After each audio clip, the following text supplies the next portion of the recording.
Oi, que bom te ver aqui prosseguindo junto comigo nesse caminho, né, em direção a uma maternidade mais suave, mais tranquila, envolvendo a questão dos tiques na infância. Bem, nessa aula eu vou começar falando a primeira lição, e a lição que eu acho mais importante, que é a do que não fazer. Eu comecei com essa lição porque eu acho que ela é o ponto central do que a gente está propondo aqui. Da minha proposta para você é exatamente essa. Que você leve as coisas de uma forma contrária do que o mundo, do que as pessoas ao seu redor podem estar te cobrando. Então, como eu estou trazendo uma mentalidade que é o oposto do senso comum, eu já quero começar até essa aula com o oposto, né? Dizendo primeiro o que não fazer e depois nas próximas aulas a gente vai destrinchar juntos o que fazer, o que a gente pode fazer para realmente auxiliar nossos filhos. Então, essa primeira lição, ela vai ser muito importante, tá? Da gente entender o que não fazer. Bom, eu quero começar com uma frase do Dr. Oliver Sacks. Ele é um neurologista americano, ele é antropólogo também, e ele trouxe uma frase que mexeu muito comigo. A frase dele é a seguinte: toda experiência com uma personalidade tourética é uma nova experiência, vendo-se coisas jamais vistas antes, aprendendo-se coisas que nunca aprendemos antes. Olha só, gente, isso se revelou muito verdade na minha vida e eu acho que também vai ser na sua vida.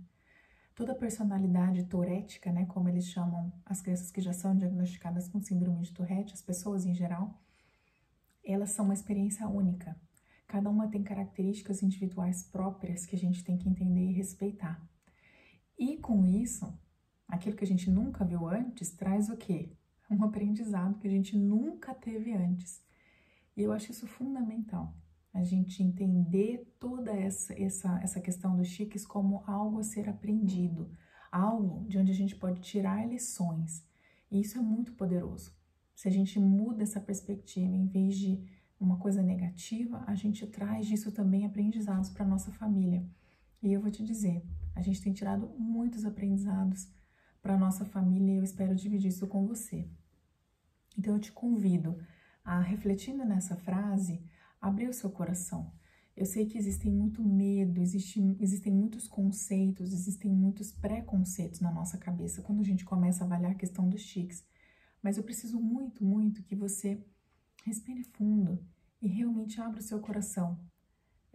Aqui é um ambiente de troca, um ambiente suave que eu quero transmitir para você e eu espero que você realmente se abra para isso, que a gente se livre da negatividade, de toda a carga pesada que a gente tem carregado e realmente abrir para uma nova possibilidade, para um diálogo diferente. Bem, os grupos de apoio aqui no Brasil não são tão comuns. Grupos de apoio a pessoas com tiques nos Estados Unidos tem centenas, tem muitos grupos de apoio, já que no Brasil não temos tantos. A gente tem alguns. Nas maiores cidades do Brasil já existem grupos de apoio para pessoas diagnosticadas com Tourette, então se você mora numa cidade de médio e grande porte, pesquise para ver se existe uma associação, né, ou uma comunidade de pessoas que trocam experiências, porque isso facilita muito a percepção, melhora muito a nossa percepção da questão do tiques quando a gente convive com outras pessoas que passam pela mesma coisa que a gente. Já nos Estados Unidos é praticamente em todos os estados, em muitas cidades. Aqui no Brasil ainda é um pouco raro. Temos aqui como referência a Associação das Pessoas com TOC e Síndrome de Tourette, que é a ASTOC-ST. Eu vou deixar o link aqui embaixo da aula para você, caso você queira conhecer mais sobre ela. Mas independentemente de existir alguma associação na sua cidade, na sua região, você é o principal grupo de apoio que seu filho precisa. Você precisa ter isso muito claro, né? Antes de qualquer outra associação, se você tiver acesso a uma, isso é ótimo. Mas, por exemplo, onde eu moro hoje não tem essa associação. Eu moro numa cidade do interior, então eu não tenho acesso a isso. E não deixa se abalar. Se você não tiver, não tem problema. O importante é você lembrar que você é o principal apoio do seu filho. Isso é o principal. Trazendo um pouco agora para um aspecto da percepção das outras pessoas, a arte imita a vida E a gente sabe que existem pessoas com tiques, mesmo que a gente não conviva diariamente com muitas pessoas. Parece que aquilo que o nosso filho passa, que aquela criança com quem a gente convive que tem tiques passa, parece uma coisa muito rara.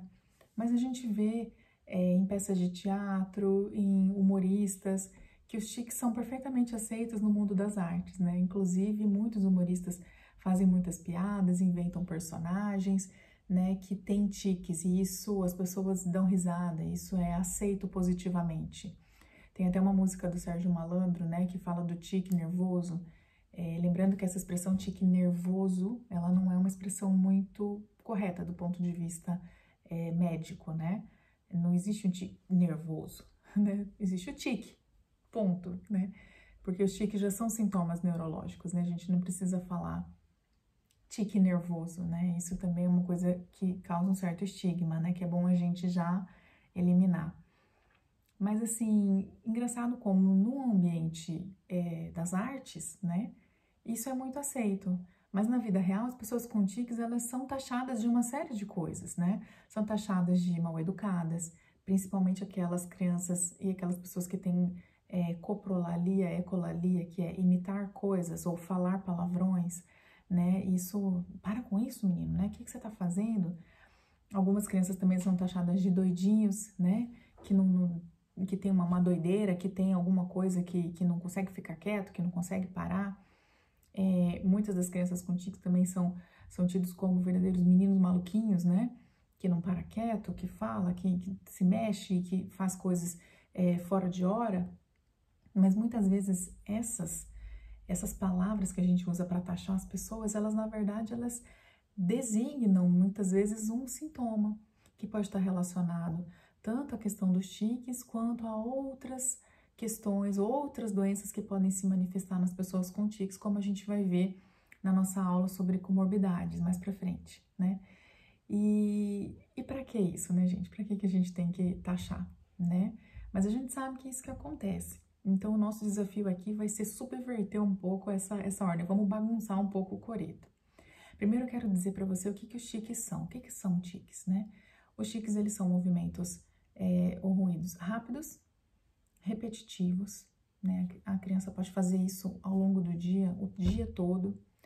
Os tiques, além de rápidos e repetitivos, eles também são involuntários. Muitas crianças que têm tiques, elas descrevem eles como um espirro ou uma coceirinha que dá. E aí eu te pergunto, se você tem uma coceira ou se você tem uma vontade de espirrar, você consegue conter aquilo? Você consegue não fazer? Não coçar? Se o teu pé tá coçando, você consegue não coçar, falando, não vou coçar, não quero coçar. É quase que um reflexo. Você vai lá e espirra, você vai lá e coça. Você nem pensa. Quando você vê, já foi, né? E é assim que as crianças costumam descrever esses episódios de tiques, né? Outra questão importante de dizer é que os tiques, eles são suprimíveis, tá? Chega uma idade que a criança, ela consegue segurar o tique, suprimir o tique. Mas isso apenas por certo tempo, tá? Não é sempre que a criança consegue fazer isso. Inclusive, tem um trecho do livro que eu citei no início, né, da doutora Ana Raune, que é o tiques, cacoetes e síndrome de Tourette, que ela explica bem essa questão. Eu vou ler um trechinho aqui. Outra crença comum é de que os tiques seriam controláveis. Nesse caso, precisa esclarecer que, com muito esforço, os pacientes podem suprimir os tiques por alguns períodos.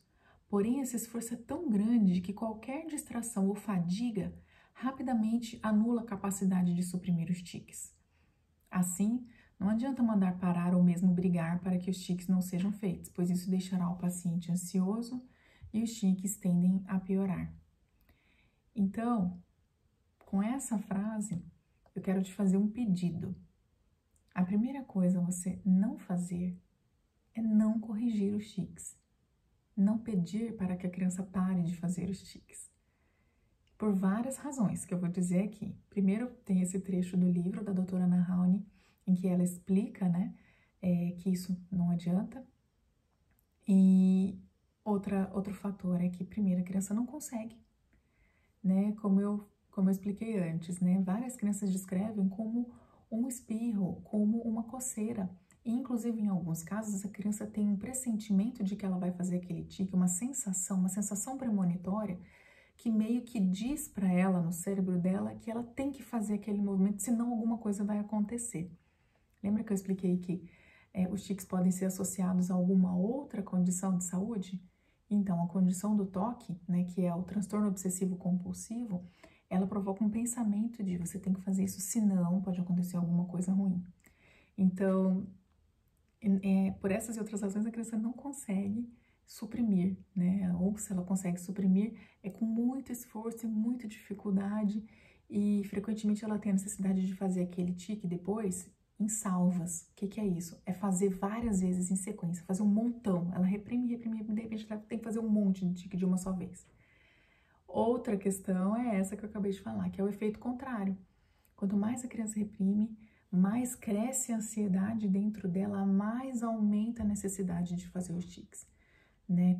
Eu já vi relatos de crianças que prendem a respiração para não fazer o tique, para não irritar um adulto, né? Para não ser chamada atenção. E esse é o terceiro motivo. Não corrija e não peça para a criança parar, porque a criança percebe que isso está provocando em você uma reação negativa, seja de dor, seja de sofrimento, seja de desapontamento. E isso, gente, é um baque, é uma pedrada na autoestima da criança. Né? Se o seu filho faz tique, você pode ter certeza que isso já vai afetar por si só a autoestima dele. Então, em vez da gente demolir aquilo que ele tem de autoestima, a gente tem que construir, que ele tenha uma autoestima fodona, que a gente reforce características positivas, de forma que esse baque da autoestima, quando ele acontecer, ele não seja tão intenso. Então, essa é outra razão. Até um bebê, a gente consegue pressentir quando a mãe está estressada, quando a mãe está cansada. E muitas vezes a criança chora porque a mãe está angustiada, está estressada. Então, você imagina uma criança maior, né? Uma criança que tem já a linguagem desenvolvida. Lembrando que apesar do tique ser uma manifestação neurológica, não necessariamente ele vai trazer nenhum atraso intelectual, né? Existem crianças inteligentíssimas com tique. Né? Então, a criança, o sentimento, a percepção sensorial dela pode ser afetada, porque ela percebe que isso te constrange, te deixa nervoso, te deixa ansioso, e isso vai causar nela uma baixa autoestima, uma sensação de culpa. E outra coisa, você reprimir. E com isso, gente, quando eu falo não corrigir, eu estou abrangendo tudo, tá? Não corrigir é não gritar, não brigar, não ensinar, tá? Não bater, não ofender, não gritar, tá? Todas essas coisas que são muito difíceis, né, de a gente controlar quando a gente tá vendo um sintoma tão claro assim na criança. Mas o que eu te digo é, não faça isso, não corrija, porque isso também é estigmatizante. Nós acabamos fazendo dentro de casa aquilo que a gente tem medo que a criança vai sofrer na escola, que vai sofrer na rua, que vai sofrer na casa dos amigos, que vai sofrer no ambiente de trabalho lá quando se tornar adulto. Então, quer dizer, para prevenir o estigma, a gente acaba provocando um estigma ali dentro de casa. Eu queria ler agora um trechinho do Dr. Marcos Pragana dos Santos, nesse livro, que ele fala também sobre ocultar os tiques, né? Uma péssima política é ocultar o que não dá para esconder. É o pior caminho. O primeiro passo em direção à cura entre aspas, tá? É reconhecer a síndrome e o quanto de mal ela pode causar se não tratada. Aliás, escondê-la é fazer como um avestruz, enterrando só a cabeça na areia. Eu já conversei sobre isso aqui com meu marido, e o Francisco já me falou isso. No começo a gente se perguntou muito, né, sobre se a gente poderia tratar desse assunto de forma aberta, se isso não traria mais dor ou se isso não aumentaria o estigma, né? E a conclusão que a gente chegou foi, os tiques estão aí, né? Eles existem, as pessoas percebem. A gente que acha que só a gente percebe, né? Mas na verdade todo mundo percebe. Então falar sobre isso não é estigmatizante. O estigmatizante é você também esconder, é você não falar sobre isso, né? Quando a gente esconde, não fala, a gente é como um avestruz enterrando só a cabeça na areia achando que tá escondido, né? Então, assim, não faz sentido, né, a gente fazer isso, isso não ajuda em nada. Agora, deixa eu dividir com vocês a real da minha história. Bom, na minha história com a Manu, como eu já tinha ouvido vários relatos, né, do Francisco, ele me contando que a experiência que ele tinha com as pessoas pedindo para ele não fazer o tique foi tão negativa que eu já sabia, então, de antemão, que não adiantava fazer isso. Então, eu nunca pedi para ela não fazer o tique. Mas olha o que a cabeça da gente faz, né? Eu fazia uma coisa diferente. Eu perguntava, o que você tá fazendo, Manu? Então, quando eu via ela fazendo tique de pescoço, assim pra cima, ou piscando o olho, eu falava, o que foi? Entrou alguma coisa no seu olho? O que foi, Manu? Você tá com uma dor no pescoço? Então, eu, de uma forma muito engenhosa, eu inventei um outro jeitinho de corrigir sem corrigir. Olha só que coisa, né? Sabendo já que o estigma não ajuda em nada, né? Eu perguntava, o que você tá fazendo? E ela simplesmente me respondia, fazendo o quê, mãe? Fazendo o quê? A criança mesmo, ela não percebe que ela estava fazendo um tique. A própria doutora Ana Raune, nesse livro que eu indiquei, ela diz que até os 10 anos a criança praticamente não percebe, ela não reconhece, ela só reconhece quando você aponta. Quando você diz, para de fazer isso, aí a criança, bom, então é isso que eu acabei de fazer. Mas se você não fala nada, a criança nem percebe, não identifica aquele movimento como sendo um tique. Ela até sabe que ela está fazendo aquele movimento, mas ela não identifica isso como um tique. Então, essa é outra razão para a gente não corrigir, né? Não, no fundo, a gente só está transferindo a nossa frustração, né? E é muito importante também que, caso você busque um diagnóstico, eu recomendo fortemente que você busque realmente conhecer mais sobre isso, que existe uma solução terapêutica, que é a terapia cognitivo-comportamental.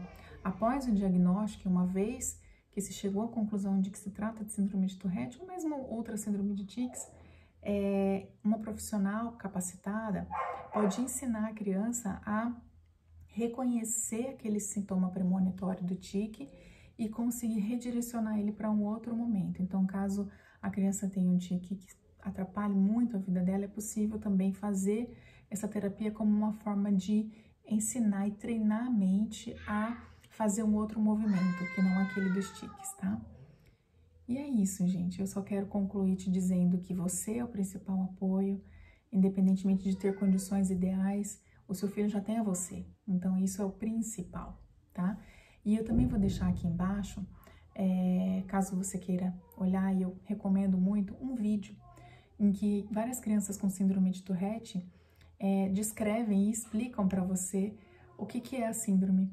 A minha filha também fez um vídeo no mês da conscientização da síndrome de Tourette, em que ela explicou de uma forma muito graciosa como é para ela conviver com a síndrome. E eu vou deixar os dois links, tá? Tanto do vídeo das crianças com síndrome de Tourette, mesmo que o seu filho não tenha diagnóstico, mesmo que você ainda não esteja com certeza, se você quer investigar isso, assista esse vídeo, porque ele move muito o nosso coração para entender o ponto de vista da criança, tá? E eu entendo que no nosso ponto de vista de mãe é muito difícil lidar, é muito mesmo. Não se culpe se você já repreendeu, já fez alguma coisa, a gente só faz aquilo até onde a gente sabe, a gente sempre faz o nosso melhor, toda mãe faz o melhor. Mas eu te convido a ouvir essas crianças para você se colocar também nesse lugar, tá? Nesse lugar da pessoa que também sente na pele, né? O que é ser repreendido por algo que a gente não consegue controlar. Então, é isso, te vejo na nossa próxima aula.